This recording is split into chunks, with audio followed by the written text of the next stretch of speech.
So we've talked about why Tolkien is viewed as a Luddite's Luddite. We've gone over why it seems pretty reasonable to take quite a few of those accounts with a admittedly pretty massive grain of salt, but we've also seen letters from Tolkien, not to mention what Tolkien put in his book. So even if there's reason to not take everything Carpenter says as gospel, why should you believe Tolkien actually liked technology?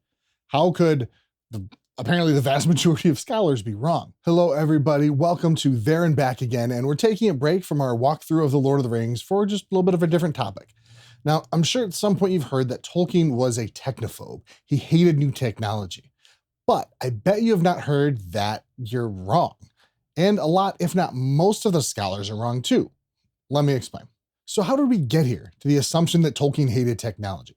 First, let me say this book, Tolkien's Modern Reading, written by Holly Ordway, was instrumental in being able to put this video together. The bibliography in this book is insanely long, and there's no way I would have gotten all this information that we're going to go through today. So Dr. Holly Ordway, thank you. Cheers. All right. First, we'll talk about why we all have this opinion that Tolkien hated technology. Then we'll talk about why we should take that claim and others with a grain of salt. Then we'll show how Tolkien actually did enjoy himself some technology. So in 1975, the Tolkien family gave a young biographer access to the family for the first and, as of now, the only authorized biography of John Ronald Reuel Tolkien. That biographer was Humphrey Carpenter. The biography was published in 1977 and had Carpenter picturing Tolkien at a breakfast table. Glances at the newspaper, but only in the most cursory fashion. He, like his friend C.S. Lewis, regards news as on the whole trivial and fit to be ignored. However, both men enjoy the crossword. A year later, Inklings was published by Carpenter as well, and with unfettered access to Tolkien's letters for the past 2 to 3 years, why would we doubt him at all when he would say things like, the major names in 20th century writing meant little or nothing to Tolkien. He read very little modern fiction and took no serious notice of it. We even hear from things like this from Tolkien himself. He wanted the world to stay the way it was when he was younger. Machinery and progress are terrible things. I mean, we see it everywhere in The Lord of the Rings, right? Treebeard laments Saruman's mind of metal and wheels. Ted Sandeman's mill is torn down and replaced by a bigger one full of wheels and outlandish contraptions. If you've had the pleasures of going through Tolkien's collected poems, you'll even see poem 63 titled The Motorcyclists. "O filth-spattered fool with your foul fumes, riding on a racket of rackety iron, dead drunk with dust driven by desire, of insensate speed you spew your stink." Now, alliteration aside, we kind of get the idea. Motorcycles are bad. The Prancing Pony Podcast, episode 353, gives us even more times when Tolkien was decidedly anti-technology. In letter 131 to Milton Waldman, talking about The Lord of the Rings. Anyway, all this stuff is mainly concerned with fall, mortality, and the machine. With fall inevitably, and that motive occurs in several modes, both of these, alone or together, will lead to the desire for power, for making the will more quickly effective, and so to the machine, or magic. By the last I intend all use of external plans or devices, apparatus, instead of development of the inherent inner powers or talents, or even the use of these talents with the corrupted motive of dominating, bulldozing the real world, or coercing other wills. The machine is our more obvious modern form, though more closely related to magic than is usually recognized. The enemy in successive forms is always naturally concerned with sheer domination, and so the Lord of Magic and machines. But the problem that this frightful evil can and does arise from an apparently good root, the desire to benefit the world and others, speedily and according to the benefactor's own plans, is the recurrent motive. So clearly here talking about the use of machines to bad ends by the enemy.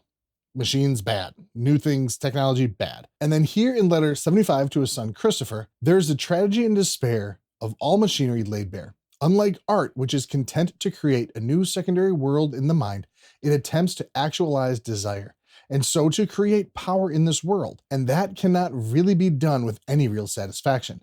Labor-saving machinery only creates endless and worse labor. So yes, it seems like there is a lot of evidence that Tolkien hated technology and advancement. But what happens when we start to look closer at these examples? Why am I here to telling pretty much everyone that they're wrong? Well, let's start with Humphrey Carpenter. Again, thank you, Dr. Ordway, for the heavy lifting and putting all of this together. Remember, this was his first biography he ever wrote, or at least got published. How did the first-time biographer get such prestige of writing Tolkien's biography? In his book, Learning About Ourselves, Biography is Autobiography, we get this. I went to them one by one and said, look, I don't know much about writing biography, but I did know your father a little, and I know Oxford. I know the milieu in which he operated, and I think if you don't get somebody who has those advantages, you'll probably find a worse biographer coming along. Okay, he at the time didn't know much about writing biographies and used these, I don't know, scare tactic, in my opinion. You don't want someone worse to get the Tolkien family to agree. Not really what I would call the most ethical. And as he states, it was his first biography. He started the process in 1975, and the book was published in 1977, 2 years. In 2 years, a rookie biographer got everything he needed from disorganized notes and papers, many of which had nearly indistinguishable handwriting. Just ask Carl Hostetter about that. And when he completed the book in record time, Christopher Tolkien carefully and critically tore Humphrey's draft to pieces. And then Carpenter retreated to his bedroom for a week or two and rewrote the whole book, which, in its revised form, Christopher approved, and it was given to us to publish. So quite the turnaround, honestly, for a rookie biographer. Additionally, in learning about ourselves, he states, "The first biography I did in book form was The Life of Tolkien, and I thought, here is this rather comic Oxford academic, the stereotype absent-minded professor who would be lecturing on Beowulf with a parcel of fish from the fishmonger sticking out of his pocket. And the first draft of the book was written very much in that mode, treating him as a slightly slapstick. At least it began that way. But as the book went on, I realized he wasn't like this at all. He had had a very strange childhood. His mother had died early, his father was already dead, and he was brought up by a Roman Catholic priest, an unlikely parent figure. Consequently, he acquired certain uptight Pauline moral values. And my caricature of the Oxford academic clashed with his, and I never resolved it properly. So there's a couple things to note here. First, you can see he plainly came into this with an idea of how it would go, which most people probably have when doing something like this, admittedly. Carpenter did grow up in Oxford and interacted with quite a few academics there, so I'm sure the stereotype wasn't entirely uncalled for. However, it seems he realized this was not the case, but he never resolved it. So he realized Tolkien wasn't the absent-minded professor, but just, didn't discourage the readers from taking that view. And while yes, Tolkien's mother died early and Father Francis essentially raised Tolkien from then on, I find it a bit disrespectful to refer to his values as uptight. Whether you agree with the values and morals put forth by Paul in the epistles, it may be better to try and present them neutrally. So it seems he came into the whole thing with a chip on his shoulder, like he's a very large part of who Tolkien was. So not exactly a recipe for honest and neutral reporting. Another rather telling thing Carpenter said in learning about ourselves, "I'm always looking for idols to demolish because I'm that sort of person," he said. "Upsetting the loyal fans is one of my main aims. I've always explained this aggression to myself by saying that around each figure there's an absurd cult of admirers, people who want the great person to remain untarnished, and it's a challenge to try and tarnish them." I feel like this doesn't really need much of an explanation. We're clearly a how does he say it? Absurd cult of admirers. And he states he sets out to tarnish those that this absurd cult looks up to. That's pretty damning if you ask me. Now, Dr. Hordway also notes Charles Node, Tolkien Reconsidered, a talk by Humphrey Carpenter, where Carpenter states, "Tolkien was probably the greatest scholar of Anglo-Saxon who ever lived, but it's a dead subject, having been replaced by structuralism." He had no respect for what Tolkien was doing and found his entire academic life's work to be irrelevant. Again, that just doesn't sound very neutral. Carpenter also edited the letters of J.R.R. Tolkien, and here I encourage you to read Dr. Ordway's book, Tolkien's Modern Reading. I'll encourage you again. It's an amazing read. She details how Carpenter left out, without note, parts of a letter that made him seem more brusque and not appreciative of a letter from Deborah Webster. In fact, he was being, at least in my opinion, quite British with dry humor bordering on sarcasm. And something to note, in the revised letters, there are twice as many references to Mary, the mother of Jesus, than in the original. Seems like an interesting thing considering Tolkien's uptight Pauline values. Now, I think we've beat up on Carpenter enough. Let's take a quick look at Tolkien and his hyperbole. I won't go into terrible detail on this, but it's another piece to the puzzle. C.S. Lewis, Christopher Tolkien, and John Garth have all, in their own way, said Tolkien has a habit of hyperbole. Though recollection isn't always completely accurate, there are plenty of people who have memories of the professor as not being rude, or at least actually rude, but just kind of hyperbolic. His once secretary, Joy Hill, recalled, he suddenly brought up something about a jacket design, which irritated him. And suddenly in a flash, and this was typical, he got rather cross. I said, "Well, I'm not responsible for that jacket design, so don't take it out on me." And then it was like, and this happened every time he was cross, thunder moving away and the sun coming out. With a charming smile, and he was always terribly courteous, he said, My dear, I'm so very sorry. I've been so unfair. So Tolkien very well seems like he would react quickly and strongly, and then take a second and maybe even backpedal a bit. Maybe he overstated his position at times to get his point across. He could probably have a really good career on YouTube. Now, I know I said we'd be done with Carpenter for a bit, but here's another piece. In biography, we get this little kind of tableau of Tolkien at the breakfast table. We mentioned it before. Glances at the newspaper, but only in the most cursory fashion. He, like his friend C.S. Lewis, regards news as on the whole trivial and fit to be ignored. However, both men enjoy the crossword. Now, the first thing to know is this is actually fictional. It's how Carpenter pictured Tolkien, like a Tolkien morning. It could be coincidence that it's almost the same account seen in Green and Hooper's biography, C.S. Lewis. Maybe. Now, while it's true that C.S. Lewis didn't like newspapers and didn't keep up with current topics, we need to remember C.S. Lewis is not Tolkien. I know, it's crazy. So we've talked about why Tolkien is viewed as a Luddite's Luddite.